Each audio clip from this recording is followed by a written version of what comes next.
What the hell just happened? If you thought you'd seen everything in WWE, think again. Bronson Reed just committed the most insane act of revenge in recent WWE history, and Brock Lesnar, is the one left picking up the pieces.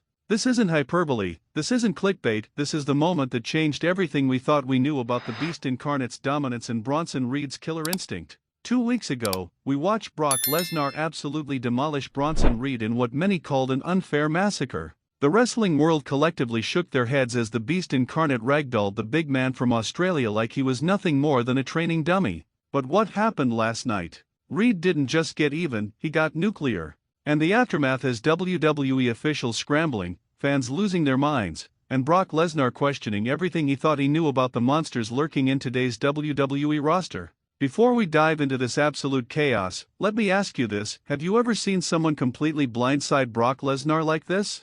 Drop your thoughts in the comments because I guarantee most of you didn't see this coming. The entire wrestling landscape shifted in those brutal 15 minutes last night, and if you missed it, you missed witnessing WWE history being written in the most violent way possible. Bronson Reed didn't just attack Brock Lesnar, he systematically dismantled everything that makes the Beast Incarnate feared, respected, and untouchable. This wasn't a wrestling match, this wasn't a sanctioned bout, this was premeditated assault disguised as professional wrestling, and it was absolutely magnificent. Let me paint you the picture of exactly how this all went down, because every single detail matters when you're talking about potentially the most shocking upset in recent WWE memory. The setup was perfect, almost too perfect, which makes you wonder just how long Bronson Reed has been plotting this moment of pure vengeance. It started during what was supposed to be a routine backstage interview segment. Kathy Kelly was interviewing several mid-card wrestlers about upcoming storylines when suddenly, the lights in the corridor started flickering. Now, in WWE, flickering lights usually mean one thing: someone's about to get their world turned upside down. But nobody, and I mean nobody, expected what came next. Brock Lesnar came stomping down that hallway like he owned the place, which, let's be honest, he basically does. The Beast Incarnate was in full intimidation mode, probably looking to terrorize some unsuspecting wrestlers just because he could. Paul Heyman was trailing behind him, phone glued to his ear, probably arranging another guaranteed victory for his client. Everything seemed normal, routine even. Lesnar was being Lesnar, and the wrestling world was spinning as usual. But here's where Bronson Reed's genius really showed itself. The Australian powerhouse had been studying Lesnar's patterns for weeks. He knew exactly when the Beast would be walking through that specific corridor, he knew Lesnar would be distracted by his own arrogance, and most importantly, he knew this was his one shot to catch the most dangerous man in WWE completely off guard. Question for you wrestling detectives out there: do you think Reed had inside help planning this ambush, or was this all his own brilliant strategizing? Let me know what you think. The attack itself was poetry in motion, violent, destructive poetry, but poetry nonetheless. Reed emerged from what appeared to be an empty storage room, but instead of going for a typical surprise attack, he did something that showed incredible psychological warfare understanding. He didn't immediately assault Lesnar. Instead, he stood there, all 330 pounds of him, blocking the hallway like an immovable mountain of muscle and fury. The look on Brock Lesnar's face when he saw Bronson Reed standing there was priceless. For maybe the first time in years, you could see genuine surprise in the Beast Incarnate's eyes. Not fear, mind you, Brock Lesnar doesn't know fear, but definitely shocked that someone had the audacity to block his path. Paul Heyman immediately started backing away, his survival instincts kicking in faster than a Formula One car. "You think you can just destroy me and walk away?" Reed's voice echoed through that corridor with such intensity that even the camera crew started backing up. "You think beating me down 2 weeks ago was the end of our story? Brock, you just wrote the first chapter of your own nightmare." The verbal exchange that followed was electric. Lesnar, true to character, immediately went into intimidation mode, getting in Reed's face and reminding him exactly who he was dealing with. "I'm Brock Lesnar. I'm the Beast Incarnate.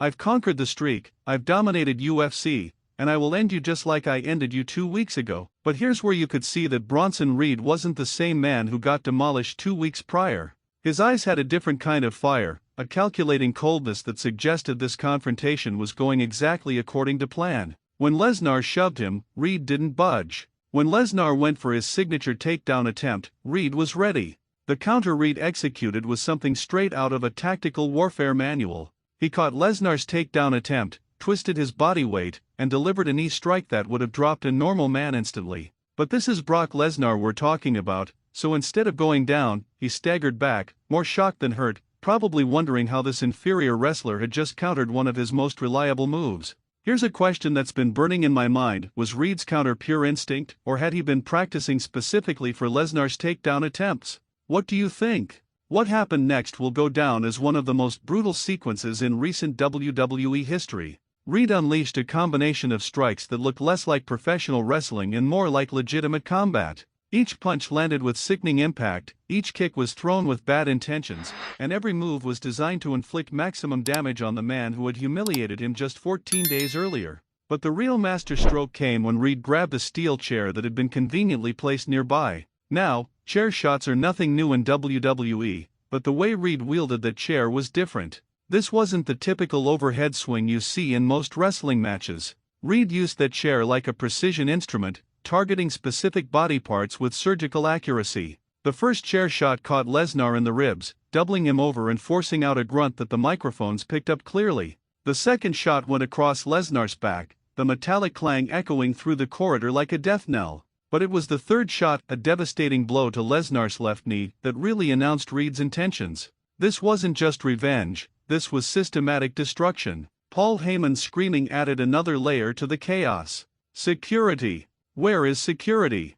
Someone stop this madness. But here's the thing that made this whole situation even more incredible: security was nowhere to be found. It was almost as if Reed had planned for that too, making sure he would have uninterrupted time to exact his revenge. The psychology behind Reed's attack was absolutely brilliant. Instead of going for quick, flashy moves that would look good on highlight reels, he focused on inflicting lasting damage. Every strike was calculated to weaken Lesnar's base, every chair shot was aimed at joints and pressure points that would limit the Beast's mobility and power.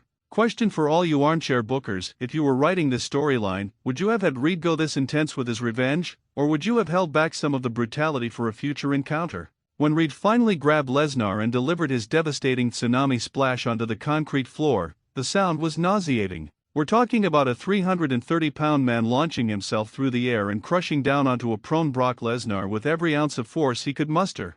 The impact was so severe that you could hear it through the arena's sound system, and several wrestlers who had gathered to watch immediately called for medical attention. But Reed wasn't finished. As Lesnar lay motionless on that cold concrete, Reed stood over him and delivered what might be the most chilling promo of his entire career. 2 weeks ago, you showed the world that you could break me. Tonight, I'm showing the world that even beasts can be hunted. Even monsters can bleed. Even legends can fall. The medical team that rushed to the scene painted a picture of just how successful Reed's revenge had been. Brock Lesnar, the man who once conquered The Undertaker's WrestleMania streak, the former UFC heavyweight champion, the Beast Incarnate himself, was being loaded onto a stretcher and wheeled away to receive medical attention. When was the last time you saw that happen to Brock Lesnar?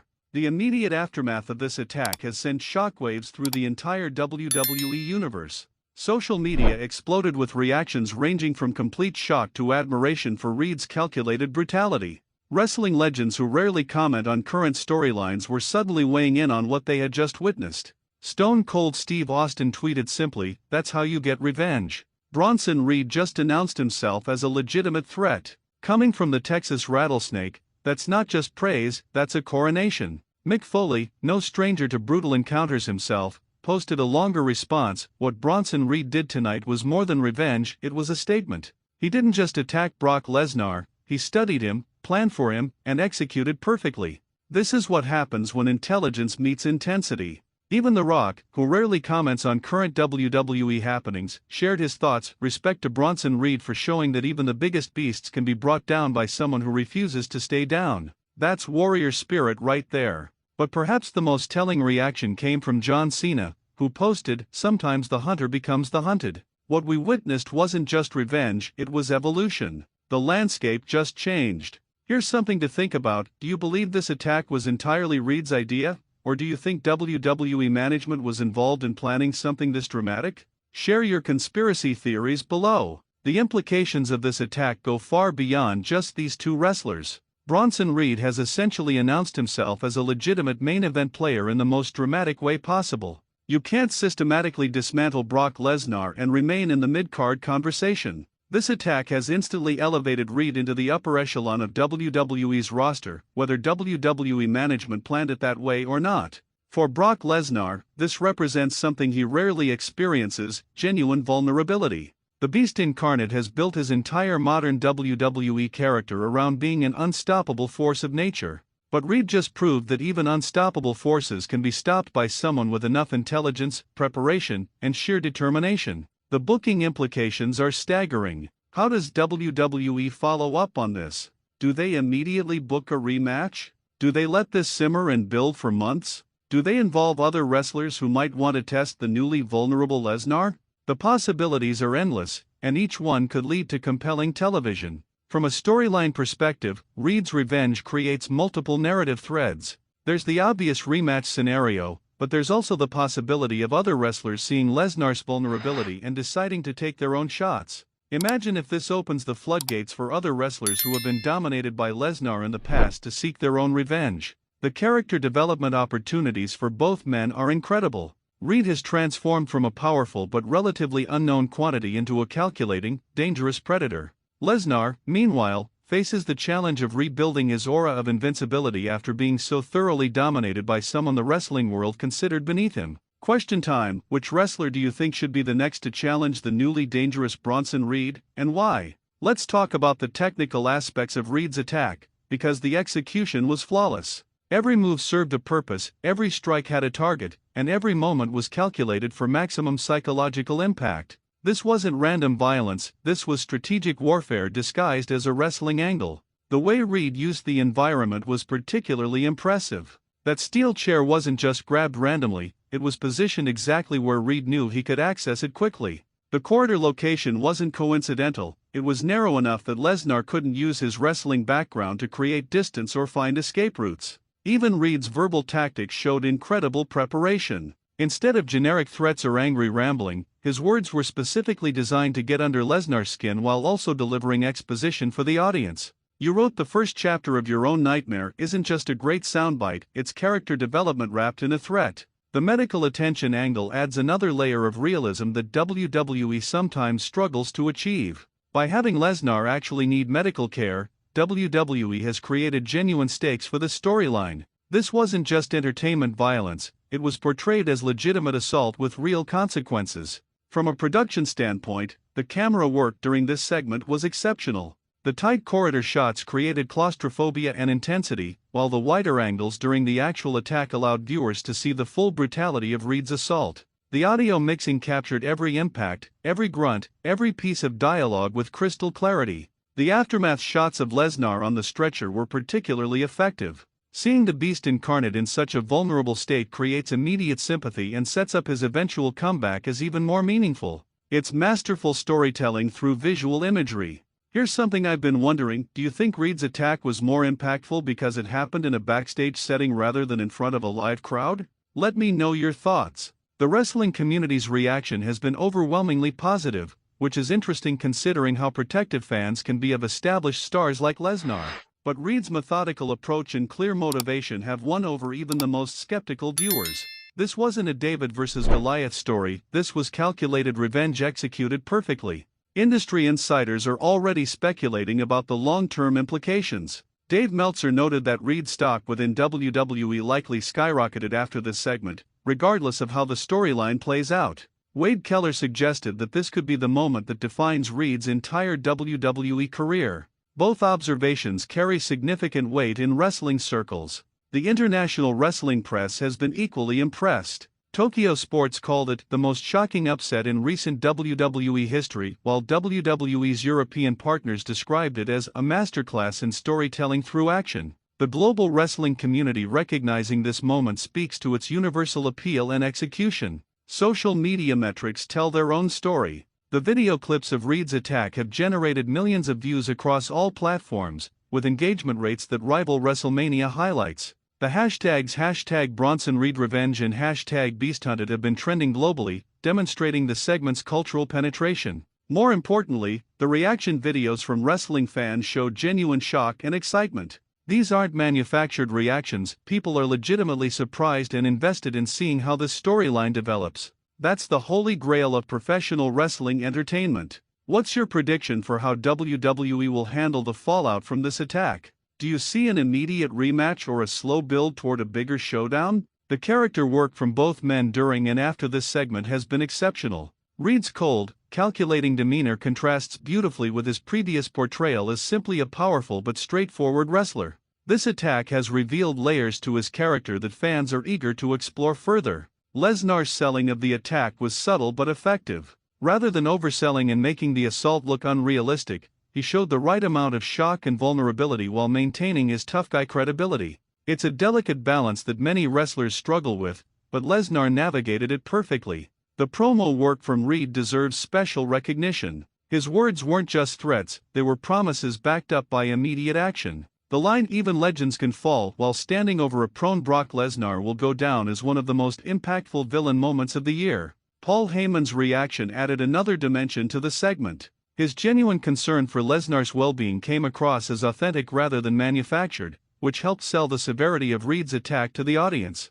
Heyman's performance elevated the entire sequence. The medical team's involvement felt organic rather than scripted, which is crucial for maintaining the suspension of disbelief. When wrestling feels too choreographed, it loses impact. This segment avoided the trap completely. From a booking perspective, WWE has created several compelling directions for this storyline. The obvious path is a revenge match where Lesnar seeks to restore his dominance. But the more interesting possibility is Reed continuing his calculated assault on WWE's established hierarchy. Imagine Reed systematically targeting other main event players with the same methodical approach he used against Lesnar. Roman Reigns, Drew McIntyre, Cody Rhodes, any of them could be next on Reed's list if WWE decides to push this character in that direction. The possibilities for interference and alliances are equally compelling. Does Paul Heyman seek outside help to protect Lesnar? Does Reed find allies who want to see the established order challenged? These questions create anticipation for future programming. Quick question: if you were booking Reed's next feud after this Lesnar situation resolves, who would you choose and why? The technical execution of Reed's offensive moves during this attack showcased his legitimate athletic ability. Each strike looked devastating while remaining safe enough for both performers. This balance between visual impact and worker safety is what separates professional wrestling from actual combat sports. Reed's use of the steel chair was particularly impressive from a technical standpoint. The angles he chose, the body parts he targeted, and the force he applied all contributed to creating maximum visual impact while minimizing actual risk. It's a skill that many wrestlers struggle to master. The tsunami splash finish was the perfect capstone to the attack. Reed's signature move delivered in such a brutal context carried more weight than it would in a standard match setting. Context transforms ordinary moves into extraordinary moments. The aftermath selling from both men continued the storytelling even after the attack ended. Reed's satisfied smirk as he walked away contrasted perfectly with Lesnar's vulnerable state on the stretcher. These small details enhanced the overall narrative impact. From a production standpoint, the segment showcased WWE's ability to create compelling television outside of traditional match structures. This wasn't a wrestling match, but it was wrestling entertainment at its finest. The blend of drama, action, and character development hit all the right notes. The pacing of the segment was crucial to its success. Reed's methodical approach allowed tension to build naturally rather than rushing to a quick payoff. This patience in storytelling creates more satisfying conclusions for viewers. The aftermath shots of the empty corridor after both men were gone added a haunting quality to the segment. The visual of the bent steel chair and scuff marks on the floor told their own story about the violence that had just occurred. Sound design played a crucial role in selling the impact of Reed's attack. Every chair shot, every impact, every grunt was captured and amplified in ways that enhanced rather than overwhelmed the visual storytelling. It's attention to detail that elevates good segments into great ones. The camera angles during Reed's verbal threats created an imposing presence that reinforced his new dangerous character. Low angles made him appear larger and more menacing, while tight shots on his eyes conveyed cold calculation rather than hot anger. What aspect of Reed's attack impressed you most? The physical brutality, the psychological warfare, or the overall storytelling? Let me know in the comments. The long-term storytelling implications of this segment extend far beyond just Reed and Lesnar. WWE has created a template for how established stars can be challenged by emerging talent in ways that feel legitimate rather than manufactured. This approach could revolutionize how the company handles character development and roster elevation. Reed's methodical approach to revenge creates a new archetype for WWE villains. Rather than relying on supernatural elements or authority figure backing, Reed represents the calculating predator who uses intelligence and preparation to overcome seemingly superior opponents. It's a character type that resonates in today's entertainment landscape. The segment also demonstrates WWE's willingness to present their biggest stars in vulnerable positions when it serves the greater storyline. Showing Lesnar on a stretcher could have been seen as damaging to his character, but instead it creates opportunities for more compelling comeback narratives. From a business perspective, this segment has generated the kind of mainstream attention that WWE craves. Sports media outlets that rarely cover wrestling have picked up the story, expanding WWE's reach beyond its traditional audience. That crossover appeal translates directly into increased viewership and revenue potential. The international wrestling press coverage suggests that this storyline has global appeal. WWE's expansion into international markets benefits from compelling storylines that transcend cultural barriers. Reed's methodical revenge story works in any cultural context. Fan engagement metrics show sustained interest rather than just initial shock value. People aren't just watching once and moving on, they're re-watching, analyzing, and discussing the segment repeatedly. This kind of engagement is what creates long-term audience loyalty. The segment has also generated significant discussion among wrestling industry professionals. When peers and competitors take notice, it indicates that WWE has created something genuinely impactful rather than just entertainment-level content. Merchandise opportunities created by Reed's character evolution could be significant. T-shirts featuring his "Even Legends Can Fall" line or imagery from the attack could appeal to fans who appreciate the more intense aspects of wrestling storytelling. Here's a business question: do you think this storyline will lead to increased pay-per-view rates for whatever event features their eventual rematch? The psychology behind Reed's character transformation deserves deeper analysis. His evolution from straightforward powerhouse to calculating predator represents sophisticated character development that many wrestling storylines lack. This isn't just a heel turn, it's character evolution based on logical motivation and clear goals. The way Reed has processed his previous defeat shows emotional intelligence that makes his character more relatable despite his villainous actions. Fans can understand seeking revenge after humiliation, even if they don't condone the methods. This psychological complexity creates more engaging storytelling. Reed's verbal delivery during the attack showed an understanding of how to convey menace without resorting to over-the-top theatrics. His calm, controlled demeanor made his threats more believable and therefore more impactful.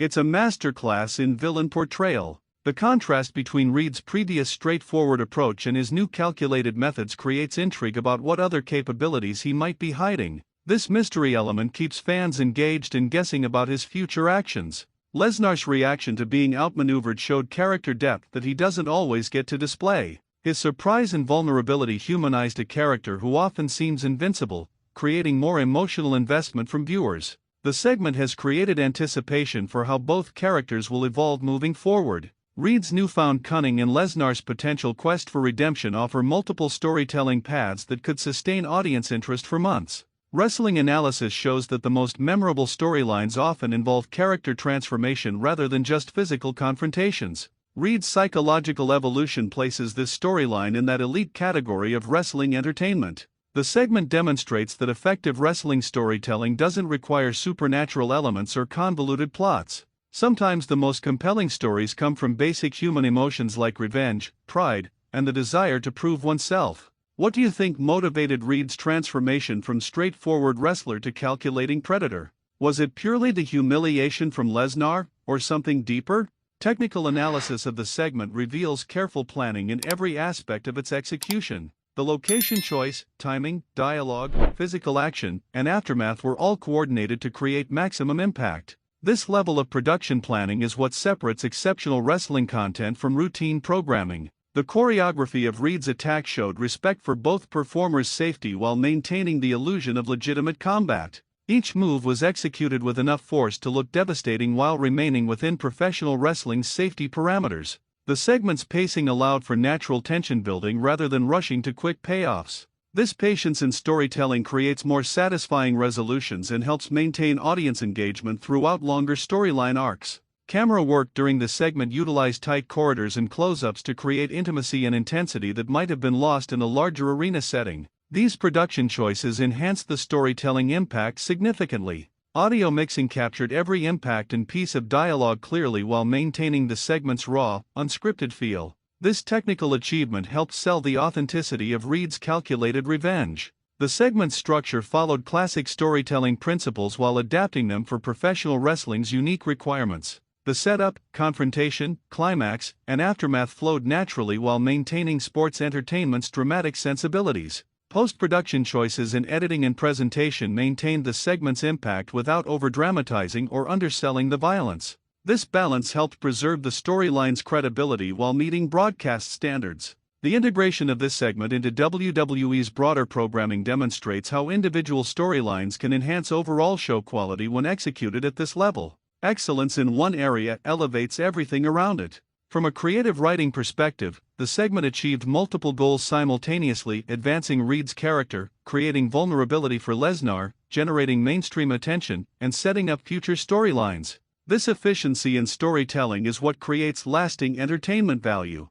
Final question for you: what grade would you give this entire segment from Reed's initial confrontation through the aftermath, and what made the biggest impression on you? The ripple effects of this segment will likely continue for months as WWE explores all the storyline possibilities it has created. Reed's transformation into a calculating predator opens doors for feuds with multiple main event stars, while Lesnar's vulnerability creates opportunities for compelling comeback narratives. This segment represents wrestling storytelling at its finest, combining compelling character development, logical motivation, excellent execution, and significant long-term implications. It's the kind of content that reminds fans why they fell in love with professional wrestling in the first place. Whether you're a longtime wrestling fan or someone who only watches occasionally, Reed's systematic destruction of Brock Lesnar stands as a masterpiece of sports entertainment that will be discussed and analyzed for years to come. This wasn't just revenge, it was the birth of a new main event star and the beginning of what could be one of WWE's most compelling storylines in recent memory.